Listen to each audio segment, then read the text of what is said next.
यह दृश्य एक ऐसे घटनाक्रम का हिस्सा है जिसमें कई किरदारों की जटिलताओं, भावनात्मक संवादों और तनावपूर्ण लम्हों का विवरण है।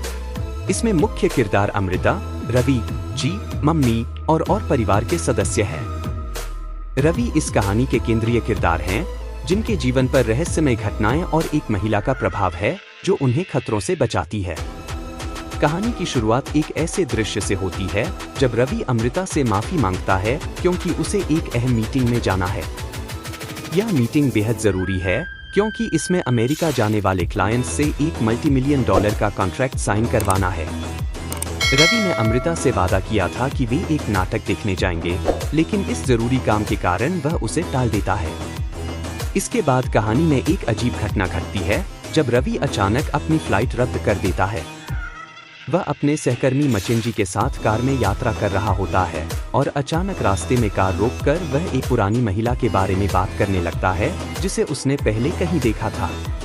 इसके बाद रवि यह जानकर हैरान होता है कि जिस फ्लाइट में वह बैठने वाला था वह दुर्घटनाग्रस्त हो जाती है। ओमेगा एयरलाइंस फ्लाइट 551 क्रैश हो जाती है और सभी 97 पैसेंजर्स मारे जाते हैं। यह खबर सुनकर अमृता को राहत मिलती है क्योंकि वह जानती है कि रवि उस फ्लाइट में सवार नहीं था। रवि का कहना है कि वह महिला जिसे उसने पहले देखा था ने उसकी जान बचाई। वह उसे बचपन से जानता है और उस महिला के हाथ पर एक खास निशान था जो वह कभी नहीं भूल सकता। कहानी में एक फ्लैशबैक भी है जब रवि अपने बचपन के समय की याद करता है जब वह धवलगिरी किले में उस महिला से मिला था। रवि उस समय इस महिला के बारे में नहीं जानता था, लेकिन अब जब वह उसे फिर से देखता है तो यह घटना उसके जीवन से जुड़ी होती है। महिला का नाम माया है और उसकी कहानी बहुत ही दुखद है। माया एक ऐसी महिला है जिसे उसके पिता ने बहुत सख्ती से पाला था और उसके जीवन में आने वाली सारी घटनाओं के बारे में एक गुरु की भविष्यवाणी थी। गुरु ने माया के पिता को चेतावनी दी थी कि उसकी बेटी अगर शादी करेगी तो उसका जीवन दुर्भाग्यपूर्ण होगा। फिर भी माया ने संजय नाम के एक व्यक्ति से शादी कर ली जो केवल उसके पैसों के लिए शादी करना चाहता था। संजय ने माया के साथ बहुत बुरा व्यवहार किया और उसे यह एहसास हुआ कि गुरु की भविष्यवाणी सच साबित हो रही थी। माया ने धीरे धीरे यह जाना कि उसकी शादी एक धोखे का हिस्सा थी और उसका जीवन एक फांस में फंसने जैसा था। एक और दुखद घटना यह थी कि माया का बच्चा संजय ने छीन लिया और उसे अपने स्वार्थ के लिए ले गए।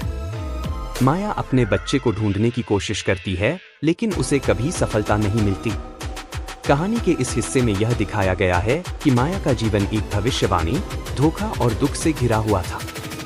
वह अब यह समझ चुकी थी कि उसकी शादी और जीवन एक जाल था। जब वह रवि से मिलती है तो यह प्रतीत होता है कि दोनों के बीच एक अलौकिक संबंध है।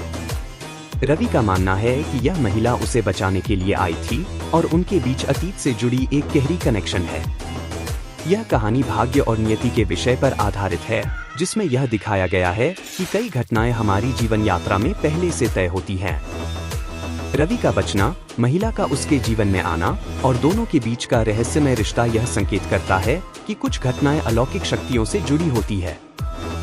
यह कहानी यह भी दर्शाती है कि कभी-कभी जीवन में कुछ घटनाएं और लोग हमारे लिए एक सुरक्षा कवच बन जाते हैं जो हमें किसी बड़ी आपत्ति से बचाते हैं, चाहे हम इसे समझ सकें या नहीं। अंततः यह कहानी यह संदेश देती है कि भविष्यवाणी, भाग्य और परिवार के रिश्ते हमारे जीवन को गहरे तरीके से प्रभावित करते हैं। माया और रवि के बीच की कनेक्शन, जो एक रहस्यपूर्ण महिला के रूप में सामने आती है, जीवन के उन पहलुओं को उजागर करती है जिन्हें हम अक्सर नजरअंदाज करते हैं।